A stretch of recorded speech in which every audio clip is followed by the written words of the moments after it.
বন্ধুরা, তো দেখো অবশেষে স্নান করলাম। ঠান্ডার ভেতরেও ঠান্ডা মানে না করে স্নান করলাম। তো স্নান করে এই যে মাত্র দুধবাতি করে এলাম। আজকে দুধবাতি করতে একটু লেট হয়ে গেল। তো দুধবাতি করে একটু বসেছি খাটের পরে, ঠান্ডা লাগছে খুবই। তো গা হাত পা সব কিছু মালিশ করলাম, তেল মালিশ টালিশ করে তারপরে যে বসে আছি। তো আজকে আপনাদেরকে রিলস দেওয়ার জন্য বড় মানে ড্রেস পরছিলাম। তো রিলসটা আসলে দিতে পারিনি আমি, আসলে বাড়িতে কেউ এসে গেছিলো, তো তার জন্য রিলসটা করতে পারিনি। আর আমরা তো সকলের মতো সবার সামনে ভিডিও করতে পারি না, আর সকলের সামনে আমরা ভিডিও করি না। তো আমাকে কেমন লাগছে বন্ধুরা কমেন্ট করে অবশ্যই জানাবে।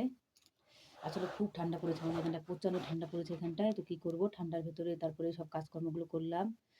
তো করার পর যেহেতু স্নান টান করতে হয়, আমি রোজই স্নান করি বন্ধুরা, ওই জন্য স্নান করা বাদ দিই না। আর আজকে আমাদের এখানটা কারেন্ট আছে, তো তার জন্য আমি স্নান করতে পেরেছি খুব সম্ভব। মানে কারেন্ট ছিল, আর কারেন্ট না থাকলে আমি ঠান্ডা জলে স্নান করি।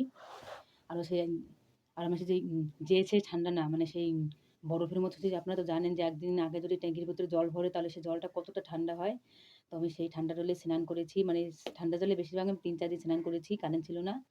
তো জানি না আজকে ভাগ্যের বিষয়, আজকে দিনের বেলা কারেন্ট দিচ্ছে কেন। অনেক দিনের বেলায় কারেন্ট দেয় না আমাদের এখানটায়। তো স্নান করে দেখো গা হাত পা কেমন হয়ে গেছে, দেখো একবারে শীতেতে কুড়া মরা দিচ্ছে, লোম দেখো খাড়া হয়ে গেছে, দেখো হাতের ফসম দেখো খাড়া হয়ে গেছে ঠান্ডাতে। তো খুবই ঠান্ডা পড়ছে। তো এখন আমি কম্বলের তলায় ঢুকবো। তো কম্বল আমার সাইডে রয়েছে। তো ভাবলাম একটু একটা বড় ভিডিও বানিয়ে আপনাদের শেয়ার করি যে কতটা ঠান্ডা পড়েছে আমার। আসলে আপনারা তো জানেন না যেখানটায় কতটা ঠান্ডা পড়ে না পড়ে। তো তার জন্য ভিডিওটা বানালাম আপনাদের জন্য। দেখো পার লোমগুলো কেমন হয়ে গেছে খাড়া ঠান্ডাতে। খুবই ঠান্ডা পড়েছে। তো আপনারা না থাকলে বুঝবেন না যে রাজস্থানে কতটা ঠান্ডা পড়ে। রাজস্থানে প্রচণ্ড ঠান্ডা পড়ে। বাবা, প্রচণ্ড ঠান্ডা লাগছে আমার, সে কি বলবো আপনাদের কাছে।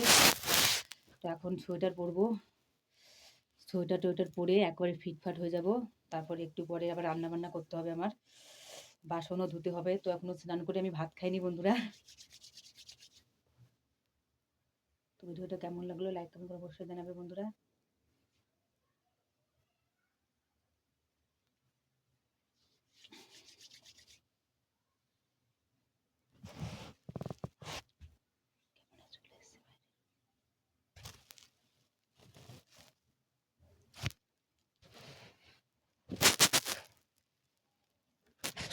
ভিডিও করতে করতে মাঝখানে দুটো সেলফি নিয়ে নিলাম, যে কেমন লাগে আমাকে। সেলফি নিয়ে নিলাম দুটো, দেখো কেমন লাগছে। সামান্য একটু সেজে নিয়েছি। তো আপনারা কমেন্ট করে অবশ্যই জানাবে আমাকে কেমন লাগছে।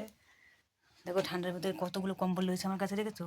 এই যে একটা, তারপরে ওই পিছনে একটা আছে, ওটা দেখাতে পাচ্ছি, দেখো ওই যে একটা, দুটো, এই যে একটা, তিনটে। আর আমার চাদর রয়েছে আমার সবসময় গার কাছে। মোট 4টে, মানে 3টে কম্বল, আরও নিচে নাছা আছে একটা।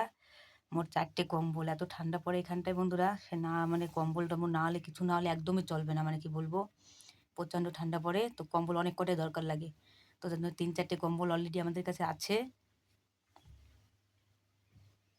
তারপরে এবার আর কম্বল কিনলাম না, কারণ কম্বল অনেক কটাই আছে। পরের বছর দেখি কেনা যায় কিনা 2-3টে, কারণ এগুলো আগের বছরই কেনা হয়েছে নতুন কম্বল। ওই কম্বলে ওয়ারটা লাগানো নেই। আর একজন আমাকে কমেন্ট করেছে যে বৌদি শুধু সাদা কালারের মানে বেড়া পরে ভিডিও করো কিনা। তো আমার কাছে সাদা কালারটা খুবই ভালো লাগে। তো আমার কাছে সাদা কালারেরও আছে, তারপর নীল কালারেরও আছে, মানে কালা কালারেরও আছে, অনেক কটাই আছে। তো আপনার শুধু সাদাটাই দেখতে পান, কারণ সাদা কালারটা আমার কাছে খুবই পছন্দ। তো এটা সাদা কালার নয়, এটা হচ্ছে আসলে কমলা কালারের বেড়া। আসলে কমলা কালারেরটা আমার কাছে খুব ভালো লাগে, তো তার জন্য পরি। তো অনেকে এটাই কমেন্ট করেছে, তো বলতে খুব লজ্জা লাগলো। তো আমি বললাম যে না বলার পারলাম না, দুবার আমি কমেন্টটা দেখেছি। তো কী বলবো বলো, কার যার কাছে যে রঙ ভালো লাগে সে সেই রঙ পরতে খুব ভালোবাসে। যেহেতু সাদা কালারের তো ব্লাউজ তো পরা সম্ভব নয়, তা অনেক সময় পরি আমি।